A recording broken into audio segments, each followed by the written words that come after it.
Free as the spirit, so those who lack, I'm talking about. Yeah, I know. WZMB 91.3. It's your girl ShayJo with the ShayJo Takeover. It's homecoming weekend here in Pirate Nation, ECU, Greenville, Pitt County. It is homecoming, and right now we have the Alumni Show going down with Jared Roach, Revolutionary Chicano, and DJ Mimi B. What's up? It's a vibe right now. Like, we have silence. The real Okay. world has been intense for y'all. So like, Adulting is they don't have handbooks for it, man. There was no courses in college about adulting. Yo, there truly ain't. Yo, honestly, one of the hardest things that I had to get over was, like, besides time management, and I don't want to sound too cliche with that, honestly, the hardest thing that you could possibly do getting out here in the real world is knowing how to budget everything and all your money. Yes, budget. Like, yes. budget, because you cannot be spending all that money on stuff you don't have like you did in undergrad. Let me tell you, so, like, since graduating, I moved to New York, and I'm getting my master's in public health there. Ooh. And that's Mimi B. And yeah, the only female boy. So it's just been different, paying utilities, like paying everything on your car, budgeting for groceries, and going to school and working. Like, it's a juggling act. It's really just something different. And then that people have been, like, a big change too. Like, it's definitely been in a good way because it's just a new environment. But New York drivers, the accent, New York is like a whole nother world. Yes. Everybody has a destination. Everybody's got their own, like, thing that they're marching towards, and they're like, I can't worry about talking to you right now. I gotta focus on kids. So it's very individualistic, and it's been really cool just to see that change and kind of notice that. Absolutely. Now, what would be, Jared Roach, like, your biggest, like, piece of advice that you can, like, give to a freshman who's about to enter the college life? What kind of advice could you give?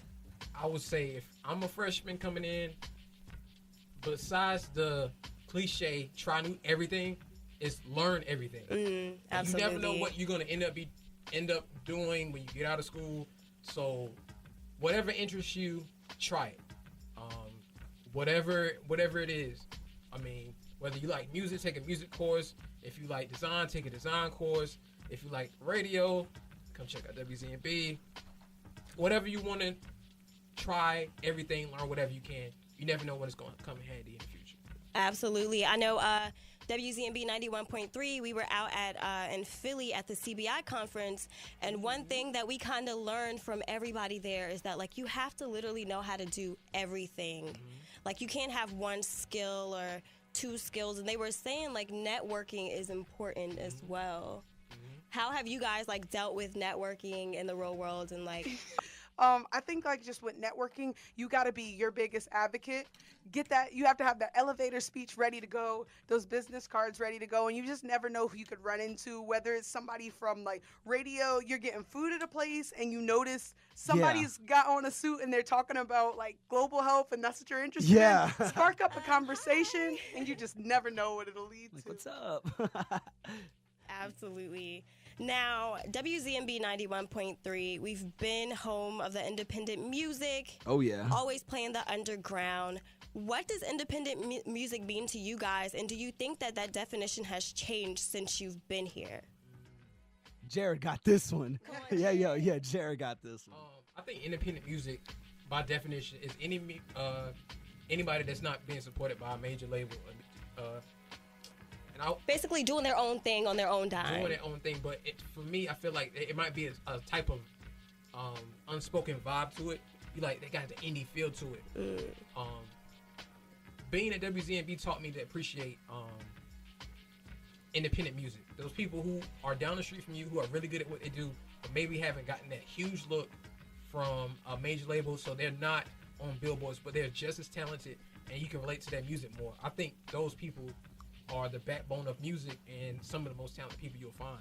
Absolutely. But I definitely think that it has shifted as far as what it means. Like, I think now independent music or independent artist just means somebody who's I mean, with a record label, but definitely not like mainstream, but you still have a backing and a powerful backing behind you. Chance the Rapper. Right. Yeah, People I've still been think thinking that about he's indie. Chance this whole time too. I was like, I wonder if you would still consider him, you know, an independent music, even though he's got this huge backing and this huge fan base and he's well known, but he's not necessarily signed to a label.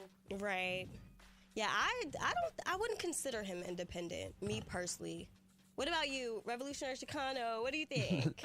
Yeah, all right. So independent music. I mean, first and foremost, you're right. WZMB has always been the advocate for underground music that disturbed the mainstream. I mean, from my tenure here, I vividly recall Real Thought. We also had Convo the Mutant. We also had A-Rock. We had X Brody, The Trey. Yes, and the ciphers used to be crazy. Yo, the ciphers was mad dope. You had Jay Alta, and like for real, y'all remember Jay Alta, right? Jay Alta actually used to be a DJ here at WZMB.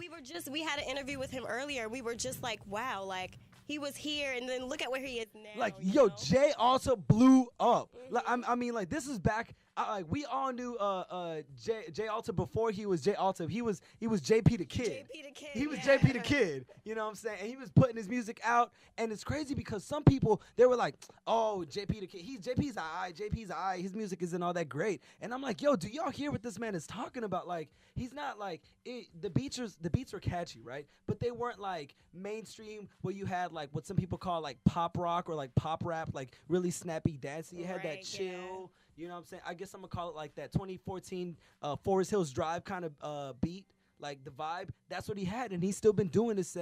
He's still been doing it for music, still been putting it in, and look at him now. Like, absolutely, yeah. Like, he's come such a long way, and I was saying it's so interesting that ECU kind of like chose him up, and it's kind of good to see like a representation of music from ECU, because I mean, North Carolina artists, it seems like it's a struggle to get on or to make it big, and it's like the artists, and I don't want to say they don't support each other, but it's almost like a competition because everybody wants to make it in this place, and so you kind of tend to feel like you got to go outside of the state almost. And so is that what influenced your decision to go to New York, maybe? Honestly, it was just the program at the school was a perfect fit for me. And then also I was just, like I said, just wanted kind of a new environment. Ooh. But I do really like the music scene up there. There's an independent radio station at my school. Shout out to you, Albany. It's WCDB. But they also do like live stream, and it's not WZMB, which I love and miss all the time, but they do a lot of independent work, and they work with a lot of local artists, and it is cool just to kind of compare the local artistry in North Carolina to the local artistry in New York. And to be honest, like I've noticed some artists that we both, really enjoy, like No Name Gypsy and things like that. I think there's a lot of parallels. Like people are always kind of like crabs in a bucket, trying to all make it in the same city or the same area. Absolutely. And it ends up being, like you said, that competition. And it can be great because you can feed off of that and just make yourself better and better. But also you want to still have collaborations. And so I think we kind of encourage that at this station. And in general, like I think more artists are moving towards trying to collab and help each other, like share the fan base that they both have. Absolutely. Now we're going to come right back with more of the Alumni Show. It's WZMB 91.3. WZMB 91.3. It's your girl ShayJo with the ShayJo Takeover. It's ECU Homecoming Weekend. Greenville, ECU, Pitt County. What's up? You're joining the Alumni Show right now. We got DJ Mimi B in the building. What's up? We got Revolutionary Chicano in What's the cracking? building. And we got Jared Roach in the building. Jared Roach 252 in the building. Yes. 704, yes. gotta do it. No, of course, it's homecoming. Like, what are you guys' energy like? Like, y'all excited about this homecoming? Oh, of course. I'll take this one. Let me stand up. All right. First, yeah, I had to stand up. Yeah, see, they saw it. Yeah. Okay. So honestly, let me get my train of thoughts back. Okay. So honestly, ECU homecoming, it's always lit. It's always an amazing amount of camaraderie that you have amongst people. I mean, you got like all the Greeks coming together. You got all the black ECU coming together. I mean, you even have some of white ECU hanging out with black ECU. But I mean, you saw, but I seen it. yeah, but you peep game though, right? You peep game. did. Yeah. So like, but it's amazing. It's always a great vibe over here. I mean, like, and whenever you're an undergrad, like you're always walking through the halls or whatever, and then like you see all the little petty beef that be going on. Not all that stuff is dead in the moment that you get into the adult world, and when you come back for homecoming, you're like, oh man, what's up, bro? Like I haven't seen you in years. Like all that petty beef is gone, and that's why I love it. Right. What events are y'all hitting tonight? Oh man, there's like actually gonna be like a poetry event going on at Crave at like 7, so I'm gonna hit that. That's gonna be the start of the night. Then definitely either go to the black party or go into this holograss. Why party. gotta be black though? Why can't it be white? It's called the black party. Black people just happen to be there. I had to think about that. I'm like, bro, I just said like, why? You wear all black though. So they should have said that, like the party where you wear all black. So recall your favorite ECU homecoming moment. Like, was it your freshman year homecoming? Because I know that one is always popping. Oh, let's think. I'm guessing BBB had a lit There's freshman Yes. year. Oh man, there's a couple. The first one that I'm thinking of is like, okay, the tailgate. They always have an MPHC tailgate before the game. Most people don't even end up making it to the game. Mm-hmm. This tailgate is full of free barbecue chicken, macaroni and cheese. They have baked beans, all the sodas you can drink, sweet tea, which I really miss not being in the South. And like everybody's just, like he said, coming together. There's a DJ out there. People are dancing. It's like a meet and greet too, because everybody's just, meeting, mingling between the new people, the older people. And it's just a huge dance party, just everybody chilling outside. That's always been my favorite event, just because it's so open and spacious. You ain't got to be hot at these normal events where Oh, bro, what? there's also food, you know what I mean? So it's just the best. It's the best of everything. There's food, there's dancing, there's good conversation. So definitely for me, it's a tailgate. Always a good time. What about you, Jared? I'm gonna be real. Up to this year, I've been completely Anti-homecoming? Dang. Disturbing the mainstream, Jared. That's how Yeah, you you do it. disturbing the mainstream, Jared. You really are disturbing it. That's exactly why I fit in at WZMB. Exactly why. Because we were so anti about everything. Like, y'all Literally got anti-everything. It's still kind of like that, too. it. I'm A little just bit. coming out of it. I'm gonna be real.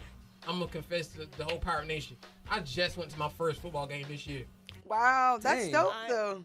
Like my first, and they won 52 points that one time. Okay, so I don't plan on going back no time soon. he didn't have a good experience. huh? He My tried it. My only homecoming memory. Well, I guess it's the best one too, and the worst. But when J. Cole came, Oh, that was a good one. Yeah, Jared. that was a good That year. was a good That one. was a good year. yeah, it was kind of a situation at that point. Now I was a little less anti. For He was like, I had to conform. You know, I had to conform for that Conform year. for Cole. It's worth it for Cole. I snapped back before Monday morning though. Word. But what are you guys' like fondest like ECU memory just in general? Like, is it just your you had a good professor maybe, or like? That's not it. No, that's not it. That was a stretch. Oh, my favorite moment was when ACOG dormitory got renamed. And then and so it was it finally got renamed. It was great and everything. And you know what I'm saying, everybody was all great about it. And not even trying to gas myself up when everybody was talking about, oh my God, this and that. Like, but remember, Jay was the one that started the movement. Jay was the one. Up, Jay, He's about to like, gas for real. himself. Credits, credits to him for doing that. It 'cause is, That was no. really powerful.